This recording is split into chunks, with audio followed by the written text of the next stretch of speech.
Muy buenas noches, doy la más cordial bienvenida a todos ustedes que nos hacen el favor de acompañarnos en esta primera sesión presencial del capítulo juvenil aquí en nuestra casa sede.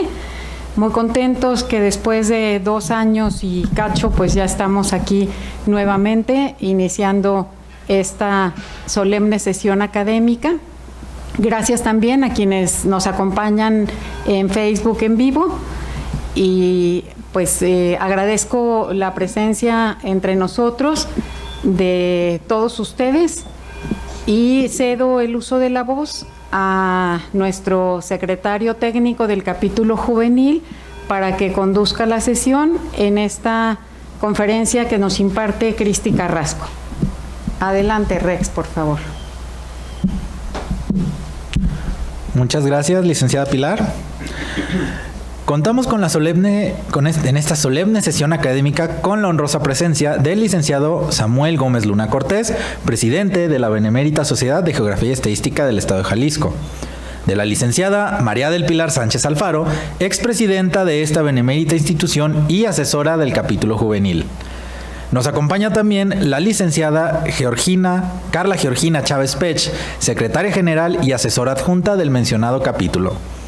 Asimismo, se encuentra con nosotros la asociada licenciada Cristina Patricia Carrasco Acosta con su conferencia La educación del siglo XXI, un reto para la docencia.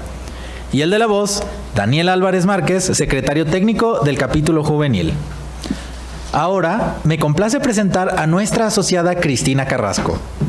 Cristina Patricia Carrasco Acosta es abogada por la Universidad de Guadalajara y estudiante de la maestría en educación en la Universidad del Valle de Atemajac. Ha sido ponente, jueza y oradora en países como Guatemala, Chile, España, Ecuador, Perú y Colombia de debate, oratoria y pensamiento profundo. Ha trabajado como profesora en distintas instituciones educativas de la zona metropolitana de Guadalajara. Forma parte de diversas colectivas de mujeres que tienen como objetivo lograr la reivindicación de los derechos humanos de las mujeres, como las paritarias y Juntas Hagamos. Actualmente está a cargo de la coordinación de formación política y capacitación de un partido político y se sigue desempeñando como profesora en el Instituto de la Vera Cruz. Con gusto, cedo la palabra a la asociada licenciada Cristina Patricia Carrasco Acosta, conferencista, para que nos presente el tema La educación del siglo XXI, un reto para la docencia. Solicito a los integrantes de esta mesa nos hagan el favor de bajar durante la conferencia. Adelante. Buenas noches a todas y a todos. Primero quiero agradecer a Pili, así le digo de cariño, porque ella es quien me trajo a este lugar y fue muy perseverante además.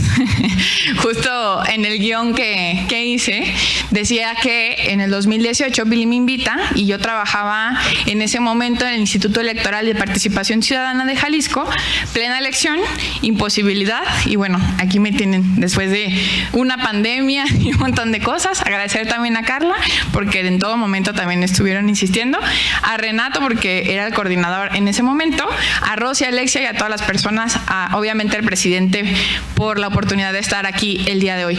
Bueno, después de 2 años de estar detrás de una pantalla y de un montón de retos que la pandemia nos deja a las personas que somos docentes, el día de hoy tengo el gusto de presentarles esta ponencia que se llama La educación del siglo XXI, un reto para la docencia.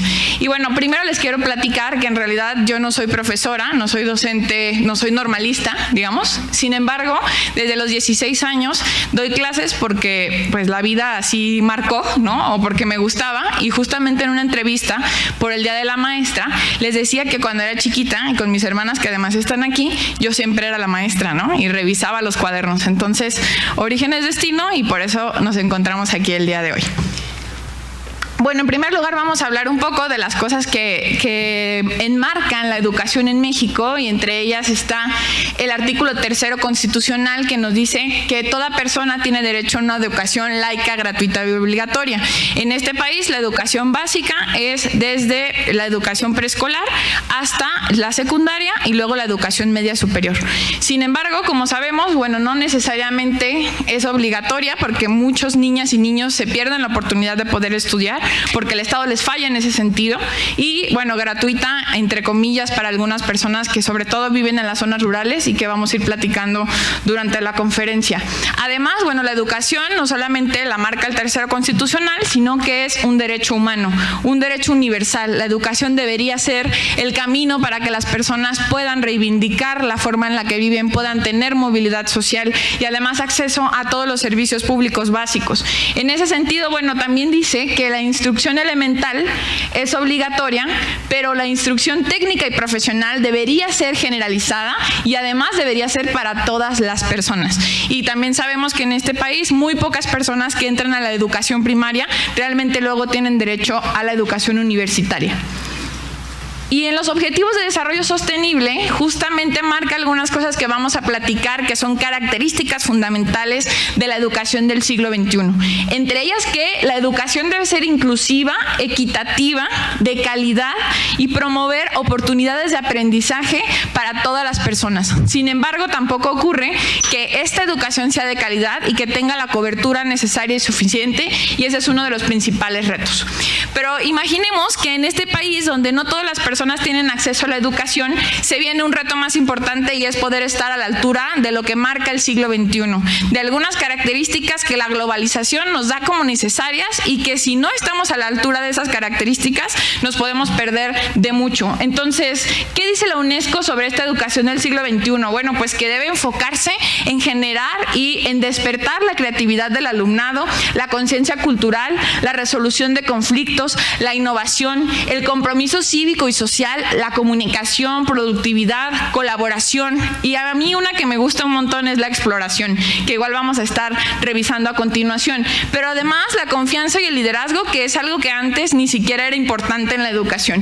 Y entonces el aula debería ser un lugar dinámico y no un lugar donde las personas estén de forma pasiva. De hecho, si otra fuera mi condición física en este momento, yo estaría de pie, pero no puedo. Si no, ya saben las personas que me han visto antes.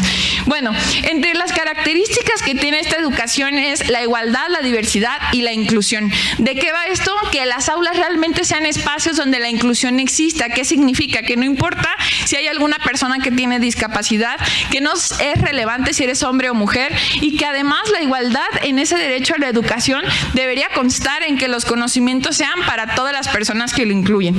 Además, una de las más importantes que cambia los contextos de los educativos escolares es la participación en las comunidades. La educación ya no solamente es en el aula, es de qué forma los educandos llevan a la acción y la participación en sus comunidades para realmente cambiar el entorno.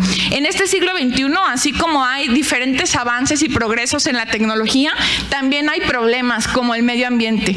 Uno de los principales retos es poder hacer que las personas que se están educando en las aulas tengan sensibilidad con el medio ambiente, pero sobre todo las personas docentes. ¿Por qué? Bueno, pues porque no podemos simplemente predicar sin el ejemplo. Y sobre todo, pues el uso de la tecnología. Aquí hay la brecha más importante, el analfabetismo, que es no saber leer y escribir. Ahora también hay analfabetismo digital, que es que las personas no saben cómo utilizar estos medios, pero un problema, y que es evidentemente en México de los más importantes, es que no hay acceso a esas tecnologías, que apenas hay aulas, apenas hay bancas. Entonces imaginemos qué costoso es que un niño o una niña puedan tener acceso a una computadora, cuestión que evidentemente la pandemia también hizo que fuera más evidente. Además, dentro de estas características está la profesionalización docente.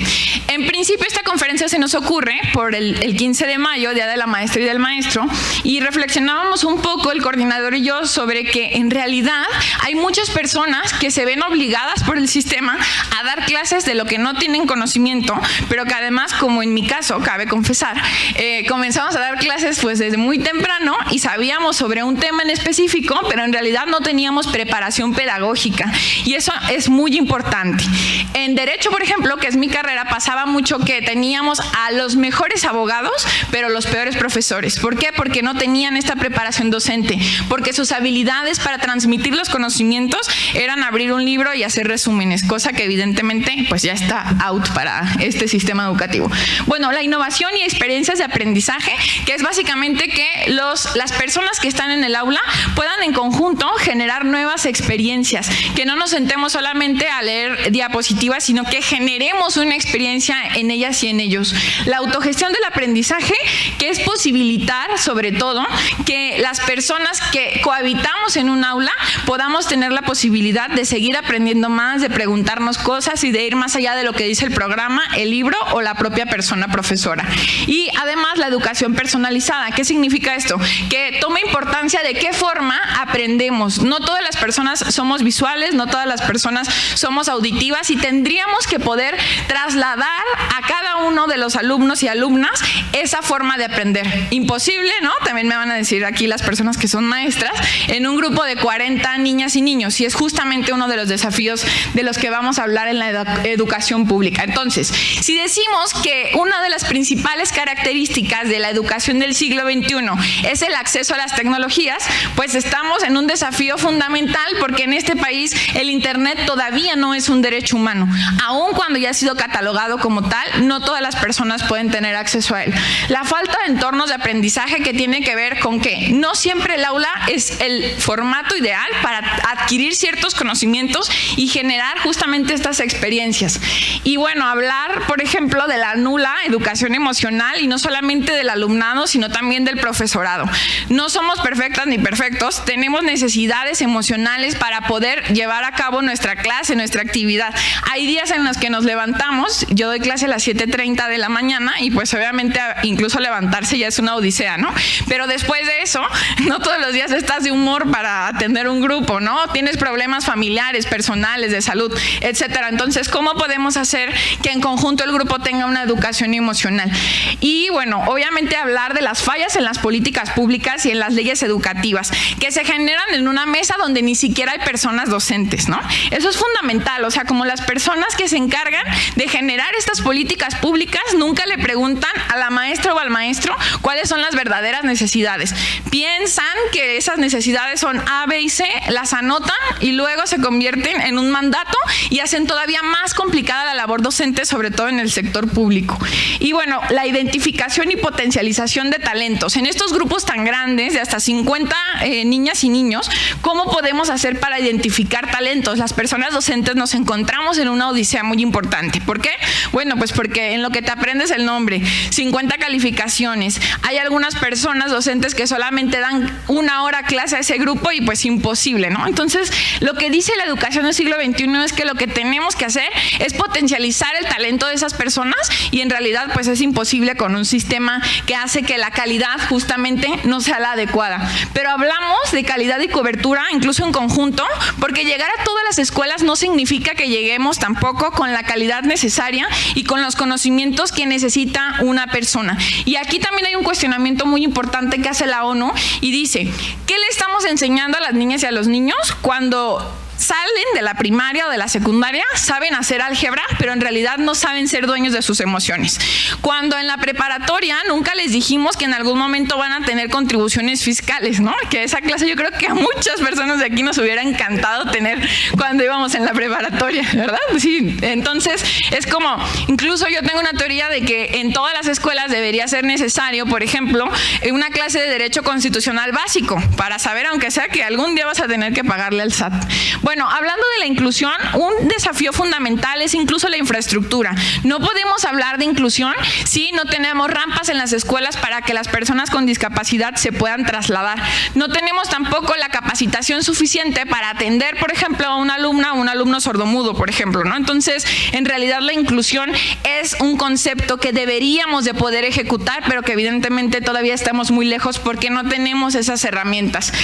Bueno, hablando de mi parte no favorita, y aquí está mi jefa del colegio que lo sabe, las planeaciones y programas, ¿no?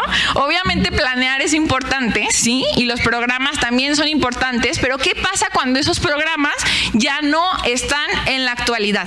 ¿Qué pasa, por ejemplo, cuando el Sistema Nacional de Bachillerato sigue tipificando en el programa de Derecho como un delito el sexting? Entonces, estábamos analizando justamente eso en clase y yo les decía, no, es que el sexting no es un delito, lo que es un delito es compartir el contenido íntimo de las personas. Y ahí entonces, bueno, las planeaciones y programas que nos presenta justamente esas personas que se sientan en la mesa a discutir lo que debería de pasar en el aula, pues están out. Entonces, bueno, ahí hay algunos cambios que uno genera en el aula. Bien, entonces además la falta de continuidad continuidad de los programas y las políticas públicas. ¿Por qué? Porque existe un nuevo programa que se llama Recrea y entonces en 6 años ya no se va a llamar Recrea, ya no va a existir. Cambian los colores y también cambia la continuidad que debería de tener una política pública educativa.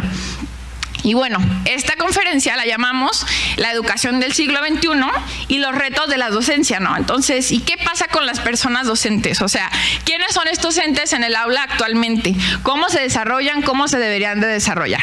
En primer lugar, las personas docentes deberíamos ser facilitadoras de procesos y ya no catedráticas. ¿Qué significa esto? Que no tenemos la verdad absoluta, que no conocemos todo, que además aprendemos en conjunto con el alumnado que estamos atendiendo y que eso es evidentemente enriquecedor. En la medida en la que hacemos del aula un espacio seguro, un espacio donde puedan incluso jugar, un espacio donde se puedan desarrollar, es en la medida en la que vamos a tener una cercanía para que el conocimiento no se vuelva una tortura y en realidad sea una experiencia que sea enriquecedora. Y bueno, además, esas experiencias de aprendizaje pueden ser un montón de cosas. Trasladar el conocimiento que dice el programa a las cosas que les son útiles en la vida real. La manera en la que vamos a hacer que las personas que aprenden en el aula realmente puedan tener un aprendizaje es generar esas experiencias. ¿Y cómo lo vamos a hacer? Con casos prácticos. ¿Cómo lo podemos generar? Con el cambio en los entornos educativos e incluso, ¿por qué no decirlo?, con las herramientas que tenemos en el aula para poder generarlo, ¿no? El internet, en el caso en el que puedas acceder a él, y todo lo que ocurre dentro de ese ejercicio. Y aquí, lo que les había puesto antes, qué importante es que cuando tienes la oportunidad de ser una persona cazadora de talentos, pues lo hagas, ¿no? Porque en el aula puede ser que la niña o el niño que atiendas, pues sea una genia en, no sé, en pintar, pero en realidad no sea tan buena en matemáticas si tú eres maestra de matemáticas. ¿Qué tienes que hacer? Encontrar la forma de generar una relación entre el conocimiento que tiene para pintar y las matemáticas, pero además decirle al encargado o a la encargada que esa niña sabe pintar, ¿no? Entonces, como dejemos de estigmatizar, porque todas las personas tenemos talentos diferentes y por lo tanto deberíamos de poder desarrollarlos. Bueno, acá me gusta mucho porque luego también hay un montón de memes en las redes sociales sobre que el maestro, en vez de dar la clase, contó la historia de su vida, ¿no? Y yo creo que a todas las personas que estamos aquí nos ha pasado. Yo trato de no hacerlo, aunque mis alumnas que también están allá, les gusta preguntarme cosas para perder clase. Y yo soy experta en saber esas cosas, pues básicamente porque yo también fui alumna, ¿no? Yo también la aplicaba. ¿Y cómo le fue en las vacaciones? ¿Qué tal el fin de semana, no? En realidad a lo que me refiero no es a que tomemos a nuestras alumnas y alumnos como el psicólogo o como nuestra comadre con el que tomamos el café, sino más bien que convirtamos ese programa en una narración que les sea interesante, pero sobre todo que encuentre la utilidad que van a tener cuando salgan y que el 10 en el examen no sea tan importante. Y también las personas que están acá que me conocen saben que eso fue un trauma y que sigue siendo aún en la maestría, sacar 10 siempre, ¿no? Pero entonces es justamente porque el sistema te hace pensar que si sacas 10 estás capacitada, que si sacas 10 eres suficiente, que si sacas 10, bueno, pues entonces vas a tener la oportunidad de cambiar el mundo. Y en realidad debería ser una combinación entre los resultados numéricos y realmente lo que aprendiste en el aula, lo que generas como conocimiento afuera. Y bueno, esta que me gusta mucho es que seamos creadoras de comunidad y con liderazgo social. ¿Por qué es importante? Básicamente porque nos estamos acabando el mundo, porque dejamos de ver a las comunidades, porque incluso en universidades como el ITESO, que están en una zona que es bastante conflictiva, se puso en marcha diferentes programas que hicieron que la comunidad mejorara y creciera. Diferentes institutos educativos y módulos, por ejemplo, de la Universidad de Guadalajara, han sido pues fundamentales para potencializar el mejoramiento en las comunidades. Y esto obviamente ha hecho que el alumnado sea mucho más sensible, pero también se haga cargo de sus acciones en esa comunidad y entienda que no todas las personas tienen las mismas condiciones de vida. Y aquí la conciencia social es fundamental.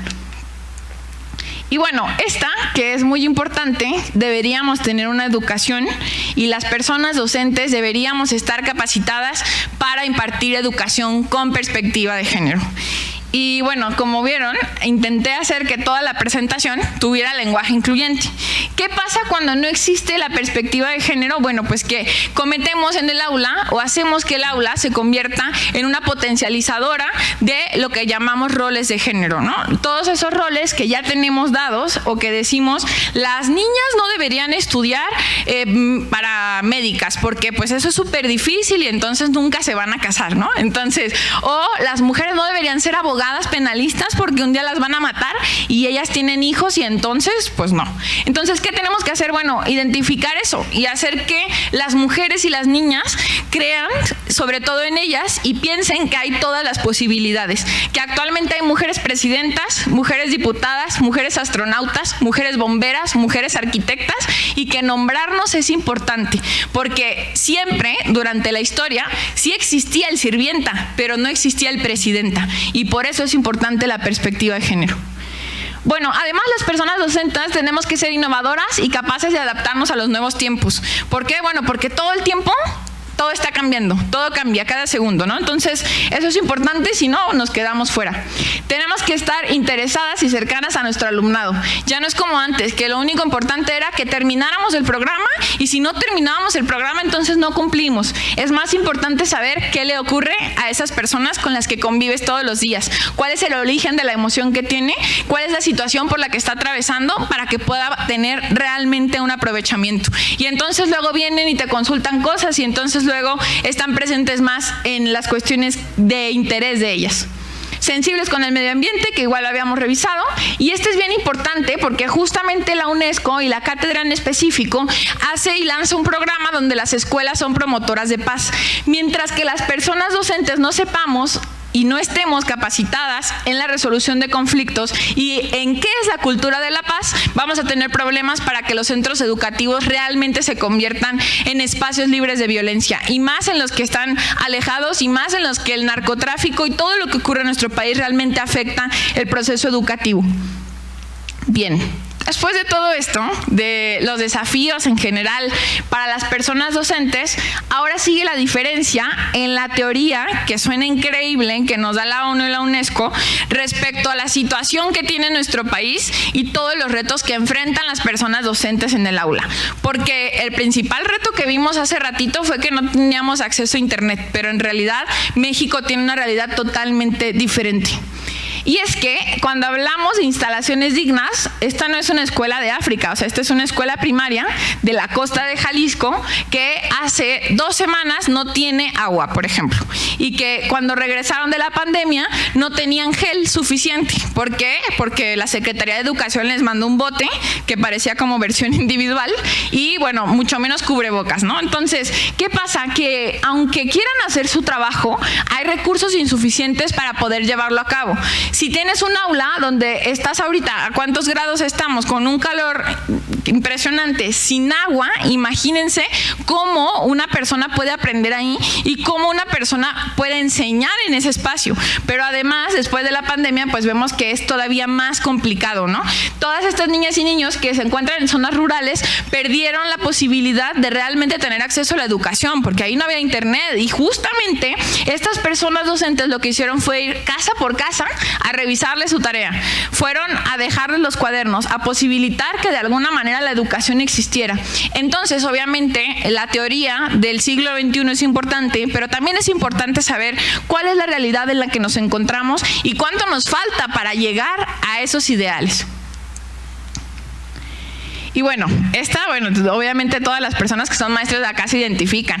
Porque uno, además de ser maestra, tiene que ser psicóloga, trabajadora social, amiga, compañera y, bueno, reno, pino y todo lo que se pueda.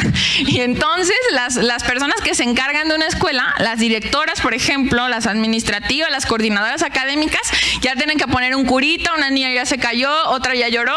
Entonces, ¿qué pasa? Que el sistema educativo nos da demasiados roles y eso está bien a veces, pero a veces no, porque no siempre tenemos la capacitación suficiente para atender todos esos roles, el tiempo, y al rato vamos a hablar sobre el salario del sistema de educación en Jalisco y en México. Y bueno, acá me di cuenta que no solamente la perspectiva de género hacía falta.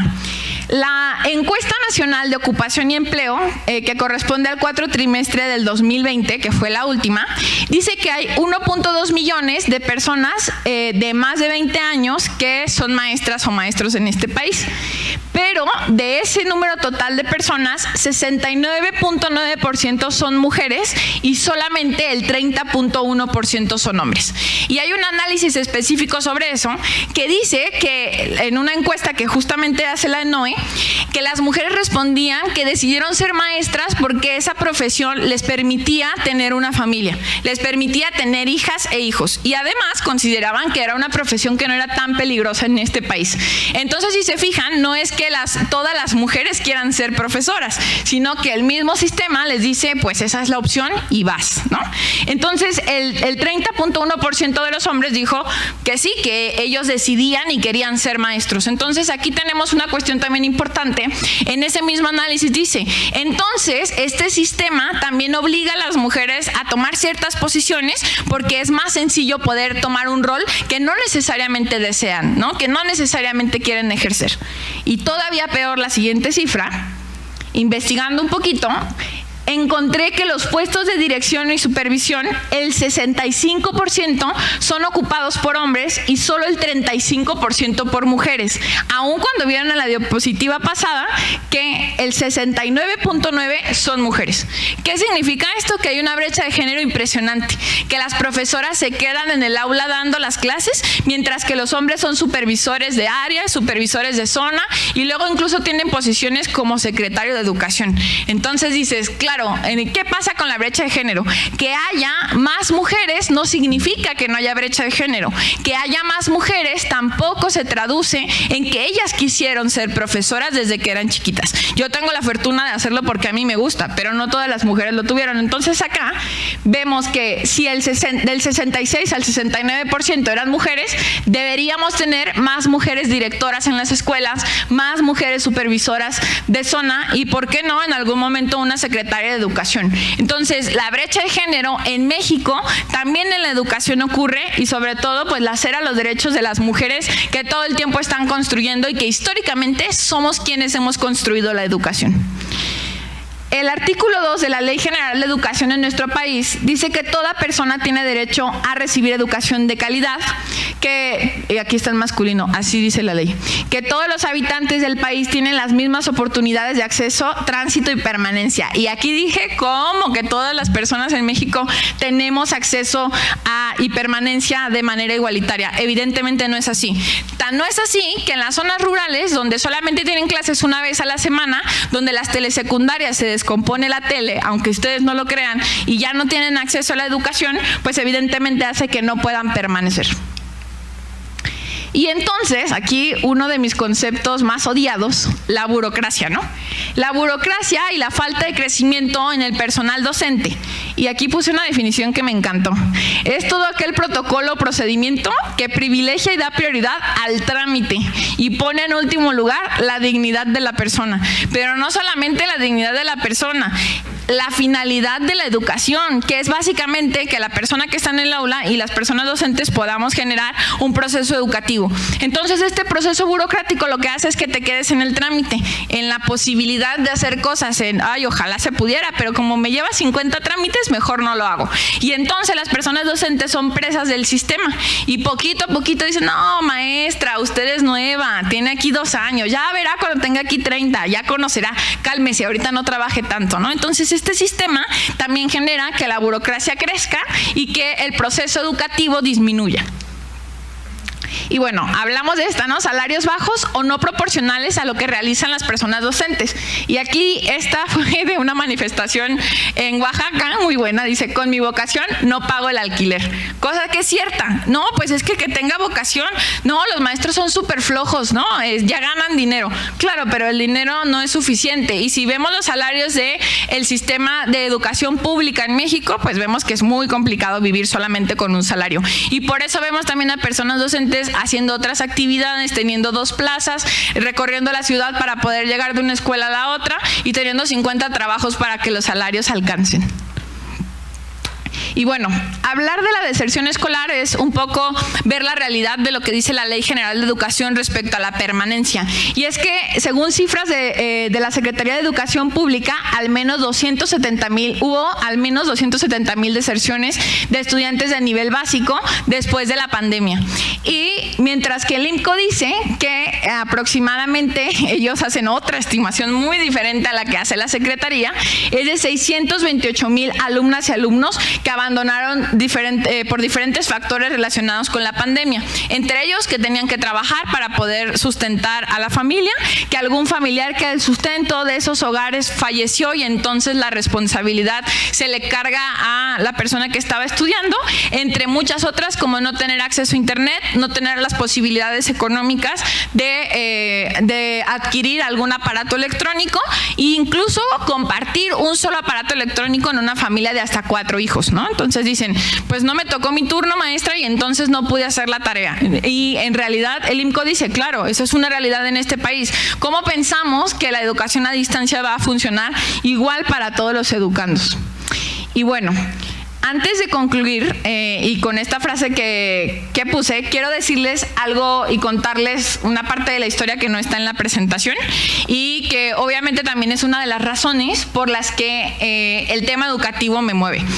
Cuando yo iba en la preparatoria, en 5º semestre, tuve una maestra, así como Pili, que me insistió desde primero, ándale, métete al equipo de debate, ándale, por favor. No, maestra, no tengo tiempo, es que estudio música, voy, vengo, bailo, hago, nunca bailé, eso es mentira. Entonces, la maestra me decía, por favor, entra. Bueno, ya, por fin en 5º, ya que me había graduado de la escuela de música, dije, va, juega, sí entro. Entré y en esos 2 semestres aprendí más que en toda la prepa. Y yo decía, ojalá me hubiera metido antes. ¿Por qué? Porque esta maestra nos dedicaba su tiempo, su espacio, nos dedicaba su alma, su corazón. Un saludo que nos ve en la transmisión a la maestra Lilia Elba Matute, que yo siempre le voy a agradecer y la voy a querer muchísimo, porque esta frase marca la forma en la que yo quiero ser para mis alumnas y básicamente es ser la maestra que siempre deseé tener. Y esto significa para mí esa maestra que me cambió la vida, que me insistió. Bueno, después de un año de entrenamientos y de muchos sacrificios, porque además había muchos sacrificios, estudiar, ser nerd, ¿no? Siempre tener 10 y aparte estar en el equipo de debate, ir con esas 2 cargas y al final logramos ser campeones estatales en equipo.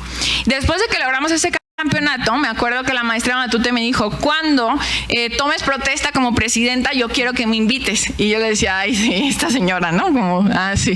Y ya, después de eso, obviamente seguimos siendo amigas, seguimos en contacto. Después la escuela me llamaba para que yo ayudara a que los demás equipos pudieran tener esa capacitación que ella nos dio y que sigue dando en esa institución educativa. Y después de eso, entro a mi primer trabajo formal y digo, claro, sí, la educación sí cambia las cosas. Además, yo soy estudiante egresada de un CONALEP y ustedes saben el estigma que esto tiene. Y ese estigma yo siempre lo llevo y lo digo en todos lados. Cuando me otorgaron el Premio Estatal de la Juventud, yo inicié mi discurso diciendo que yo soy orgullosamente egresada de un CONALEP. Porque en esa escuela encontré un espacio donde las maestras y los maestros daban absolutamente todo.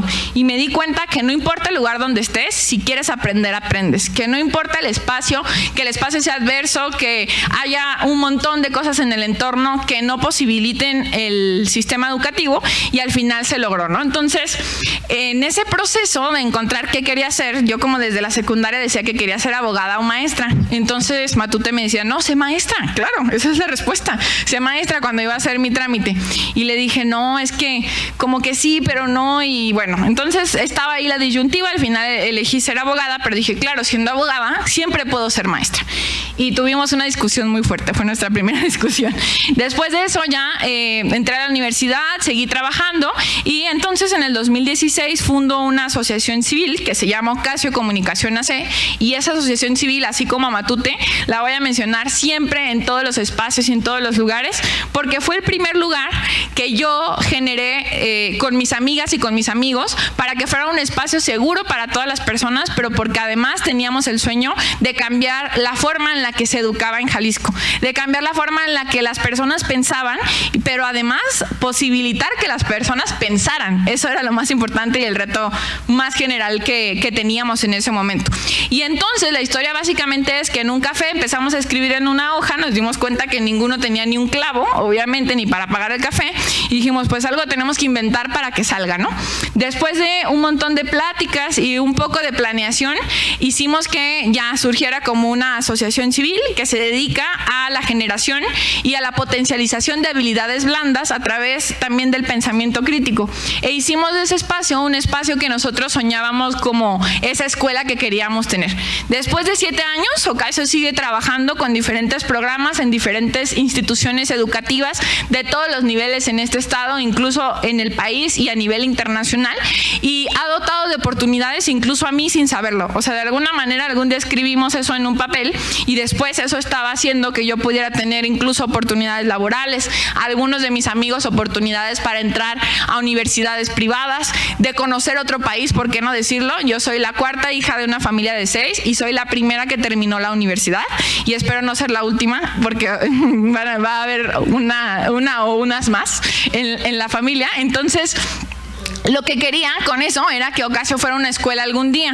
Hoy, 7 años después, todavía no lo logro, pero esperamos en equipo lograrlo. Y que esa escuela genere un espacio de pensadores libres, de pensadoras libres, que puedan hacer lo que quieran hacer, que la perspectiva de género sea transversalizada, que los objetivos del siglo XXI, no hombre, ya se queden cortos, que tengamos los objetivos del siglo XXII, pero sobre todo a través de la verdadera cobertura, de llegar a esos espacios donde nadie llegaba, porque era muy fácil para nosotros pues capitalizarnos con escuelas privadas y dijimos no, vamos a hacerlo en los espacios donde más lo necesitan, así como una maestra loca, porque ella dice que está loca, la maestra Matute, así como una maestra loca llegó a un CONALEP con un montón de niñas y niños que lo único que tenían eran sueños, porque eso era lo único que teníamos, sueños, de hacer cosas, de llegar lejos, hambre de crecer, y esa hambre de crecer que teníamos nos ha llevado a ese equipo, que gracias Quique por venir, que está por aquí también, a ese equipo a generar nuevos cambios en nuestro entorno inmediato, en nuestras familias, en las personas que queríamos impactar.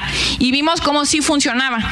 Y si me preguntan, o alguien, incluso Matute me dice, ¿y qué tal? Qué bueno que entraste, ¿no? Pues sí, qué bueno que entré. Pero ojalá todas las niñas y los adolescentes y las adolescentes tuvieran la misma oportunidad que yo tuve. Y esa fue la razón por la que generamos esta iniciativa y es la razón por la que en cualquier espacio en el que nos encontremos vamos a querer potencializar la educación. Y esta historia no se las cuento para dar lástima porque es lo último que me interesa, es para mostrarles que las desigualdades son pero muy muy importantes. ¿Por qué? Porque definen el destino de un estudiante y si existen estas posibilidades como poder soñar con hacer cosas nuevas, entonces generamos cambios reales. Y luego ya después, ya cuando Ocasio funcionaba y todo, las diferentes instituciones públicas nos decían, ¿y para qué debaten? ¿O qué debaten? ¿Y eso para qué sirve? ¿O por qué yo tendría que darte mi dinero para que un chiquillo viaje, ¿no? Y yo decía, no, mire, aquí no estaba preparada, pero aquí traigo este acordeón. De las razones por las que haber conocido un nuevo país le cambió la vida a esos jóvenes que estábamos en un café, que conocer a otras personas nos cambió la visión de lo que queríamos ser y hacer, pero que incluso nos convirtió en personas que todos los días tratamos de llevar ese mensaje a todos los espacios donde estamos, que la inclusión y la cobertura realmente es una realidad. Y luego era como, ay, pero luego ¿dónde lo pongo? Si en las 7 Bellas Artes no entra, póngalo en poesía o donde quiera, pero denos dinero, ¿no? Como para que pudiéramos hacer cosas, eso no es importante. Entonces, bueno, obviamente costó mucho trabajo, tocar puertas, sigue costando mucho trabajo, sigue generando todavía ciertas incomodidades, incluso en las personas en las que llegamos a impactar, porque la primera pregunta de la mamá o del papá de esa personita que queremos hacer que piense es, pero se me va a revelar, ¿verdad, maestra? No, mejor no, debate no. Híjole, es que luego me va a discutir cosas. Mire, señora, pero ahora le va a discutir cosas de manera ordenada, ¿no? Y ahora ya no le va a gritar. Y así, ha tenido que ser un proceso de convencimiento. Por aquí también está Rafa, que es mi primo, y su mamá lo primero que me dijo cuando Rafa quería entrar a debate era, no, joven, no. O sea, la verdad es que yo no estoy dispuesta a pelearme más con él, va a ser muy complicado, entonces mejor no. Y al final, bueno, ahora es la fan número 1 de la organización. Todo esto para decirles que estos paradigmas van a ser posibles en la medida en la que generemos también esa imaginación, en la que los sueños puedan ser realizados, en la que esos sueños se conviertan en espacios, en la medida en la que las personas docentes facilitemos que esos sueños se cristalicen en realidades, generemos las condiciones necesarias y suficientes para que esas personitas en las que dejamos un granito, una semillita, pues realmente las puedan cumplir. Pero sobre todo quiero decirles que desde los 16 hasta los 27, ya casi 11 años de ser y de hacer docencia, el principal o las principales logros que he tenido y satisfacciones ha sido que en realidad quienes me enseñan son las personas con las que comparto. Quienes me enriquecen todos los días son ellas y no lo saben. O sea, en realidad yo llego solo para chuparles la juventud y todas las cosas increíbles que tienen. Y la realidad es que ser una persona docente que se entrega a las alumnas y a los alumnos, en realidad le enriquece más a nosotras que a esas personitas a las que tú vas a impartirles un programa. Entonces sí creo que el reto y los desafíos para la educación del siglo XXI es que haya más personas docentes que amen lo que hacen y que en la medida en la que amen lo que hacen, pues también le puedan externar eso a esas personitas y esas personitas puedan lograr sus sueños, porque pues da un montón de orgullo, ¿no? Después ver y decir, wow, mira, ha llegado muy lejos y entonces yo entendí muchas cosas que después la maestra me decía. Entre estos desafíos obviamente también está poder impactar en lo que tiene que ver con la legislación, porque en la medida en la que las leyes estén lejos de las realidades de las comunidades del Estado, nunca vamos a lograr que cambien las situaciones. ¿Cómo lo vamos a hacer? Con la participación ciudadana. Yo sé que eso a veces apesta, ¿no? Y muchas personas dicen, ¿cómo? Pero no, está podrido, ya no tiene solución. Y yo digo, no, sí tiene, porque si hay más personas que generemos esas soluciones, el problema va a ser menor, o que empujemos a que esas soluciones se generen poquito a poquito. Si ya cambias una mente, puedes cambiar un montón de cosas y eso eventualmente va a funcionar. Y entre esos sueños de que Ocasio sea una escuela, otro de nuestros sueños también es cambiar la Ley General de Educación en nuestro estado para hacer que el pensamiento profundo sea una obligación para los centros educativos y en esa medida tener un México que realmente tenga mejores gobernantes, que realmente tenga mejores personas, porque como siempre les digo también a mis alumnas, el gobierno no va a cambiar las cosas, quienes vamos a cambiar las cosas somos las personas que nos organicemos para hacer esos cambios y todo eso es en el aula. Todo eso comienza con una niña a la que tú le dices, tú también puedes ser superheroína. No solamente hay superhéroes, tú también puedes ser superheroína y puedes ser y hacer absolutamente todo lo que quieras ser y hacer. Y en esa medida entonces, estos retos para las personas docentes y para la docencia en general cobran vital importancia en la construcción de mejores comunidades y de mejores países. Y ya para no seguir abundando, porque yo puedo hablar 5 horas y Pili me va a regañar, les quiero decir que esto cambió mi vida y espero que cambie la vida de muchas personas. No fui docente o no estudié en la normal, pero ahora me reivindiqué y escogí mi maestría en eso, porque anótenlo y en la transmisión se queda Axel. Algún día voy a ser secretaria de Educación de este estado y entonces vamos a hacer que todas esas cosas sean realidad.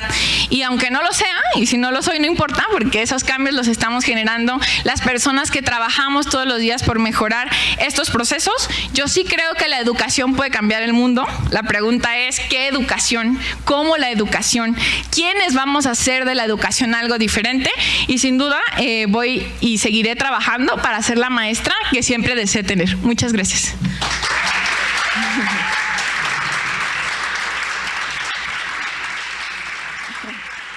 Agradecemos la participación de la asociada Cristina Carrasco y solicitamos a nuestro presidente, el licenciado Samuel Gómez Luna, nos dirija unas palabras relativas al tema presentado.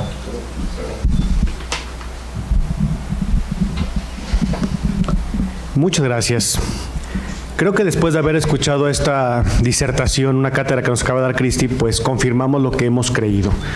La educación sigue siendo la mejor de las puertas para cambiar al hombre. Cuando me refiero al hombre, a riesgo de que Cristi me vaya a regañar en este momento, al ser humano, nos hacemos mucho más sensibles a quienes somos y sobre todo el impacto que podemos tener. De acuerdo a los estudiosos, se dice que a veces unas palabras benévolas, unas palabras de confianza pueden cambiar el destino de una persona. Y creo que todos nosotros hemos tenido una prueba fehaciente de ello.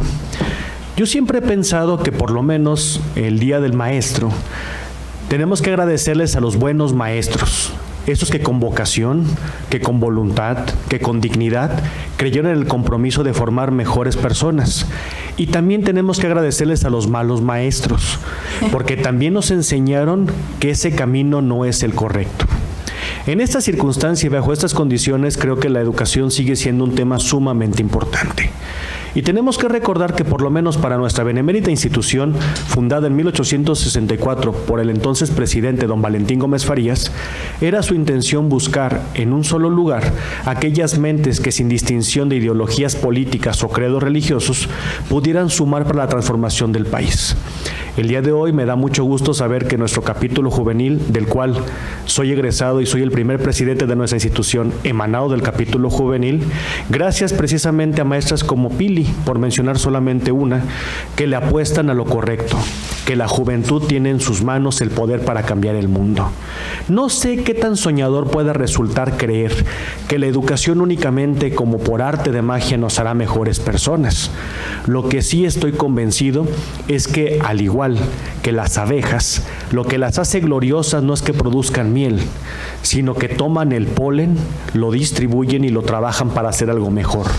Lo mismo le ocurre al hombre con la cultura. Tomamos la cultura para trabajar sobre nosotros mismos y hacernos más humanos. Después de haber escuchado esta conferencia, creo que nos queda todavía muchos pendientes a todos sobre cómo podemos hacer que la educación no solamente sea de calidad, sino que se entienda que es un derecho de todos contribuir para que el ciclo sea correcto. Siempre que escucho que las personas se quejan del costo, ya sea de los libros, de la colegiatura, que lamentablemente todavía sigue siendo un tema en el cual las condiciones sociales impiden que la gente tenga una educación a veces de calidad o de la forma, entre comillas, digo, más justo, pero muchas veces nos damos cuenta que a la gente le pesa apoyar las iniciativas que transforman vidas. Y la mejor frase que he encontrado para que la gente entienda esto es cuando les digo: sin duda alguna, si aquellos que creen que la cultura es cara, les pregunto, ¿cuánto cuesta vivir en la ignorancia? Y el día de hoy nos damos cuenta que Cristi ha preferido apostarle no a la ignorancia, sino a la riqueza del ser humano a través del conocimiento. Enhorabuena por ello y muchas felicidades. Gracias.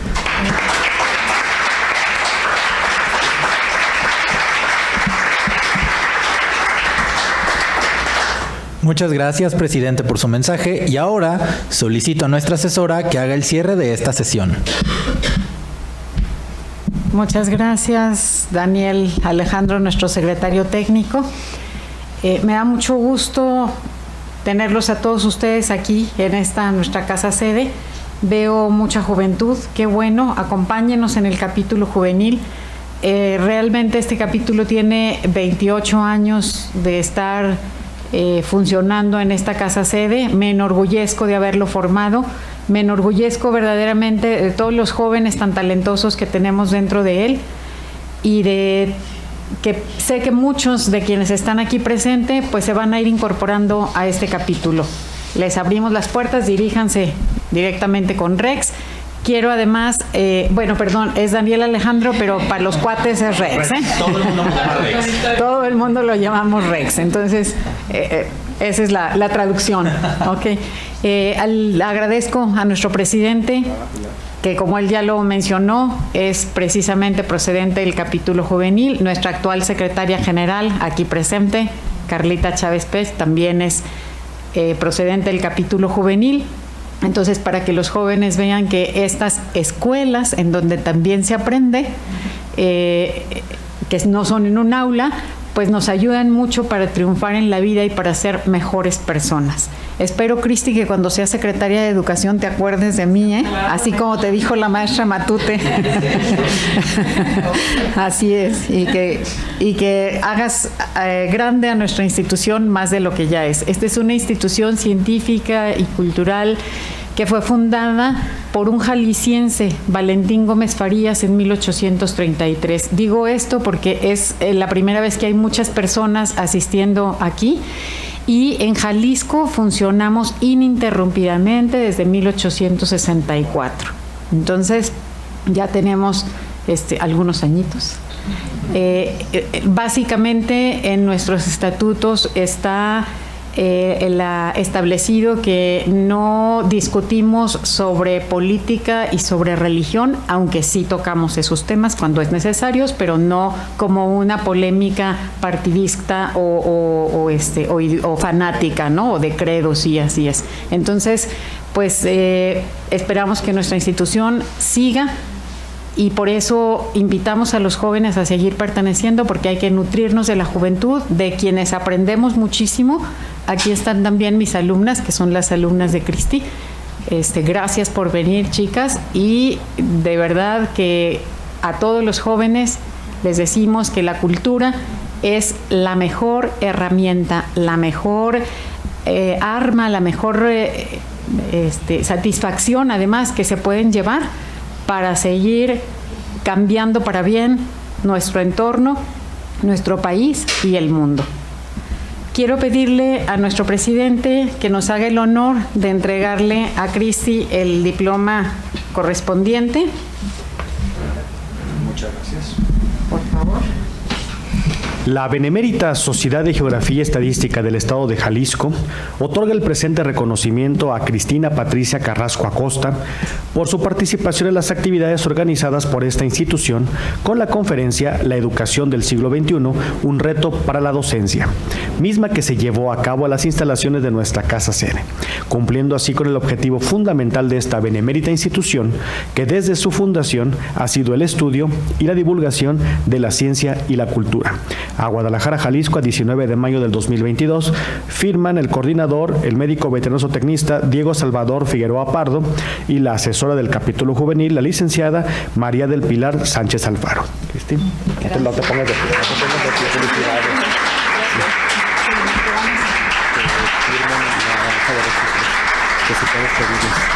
Ok, sí, cómo no.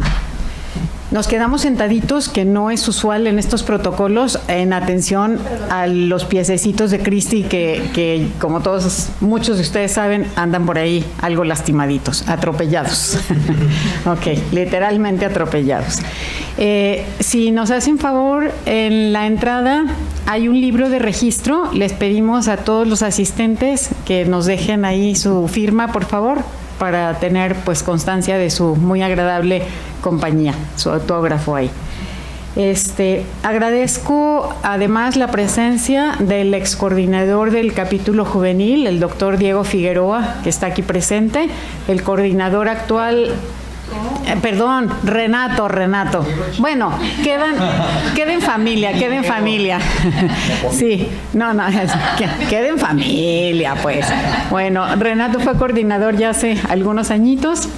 El actual coordinador es hermano, y no alcanzó a llegar, llega en un momentito más porque su horario laboral termina a las 9 de la noche y desafortunadamente no pudo retirarse para venir, pero aquí tenemos un flamante secretario, entonces con eso, estamos. Entonces, muchas gracias, Renato, por venir. También quiero agradecer a Axel, que nos ha apoyado en la transmisión en vivo por Facebook Live. Muchas gracias, Axel. Y como siempre, a Rosy y a Alexia, que sin ellas, la verdad, estas sesiones y estas transmisiones no serían posibles. Para ellas les pido un aplauso, para Axel también.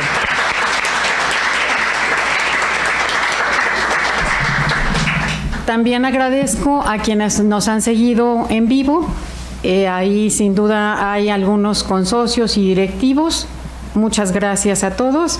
Y siendo las 20 horas con 54 minutos, declaro clausurada esta solemne sesión académica. Y los invitamos, bueno, ya estoy declarando, pero no, hay que invitar a la próxima sesión, que es, Rosy, a ver, el martes. Pero el tema no lo pusimos aquí. Bibliotecas conventuales. Sí, gracias. Va a estar a cargo de la doctora Jessica Marchelli, que es excelente, se las recomiendo. Igual aquí a las 8. Y ahora sí, bueno, ya no son las 20:54, sí, todavía siguen siendo las 20:54. Entonces, declaramos clausurada esta solemne sesión académica. Muchas gracias nuevamente.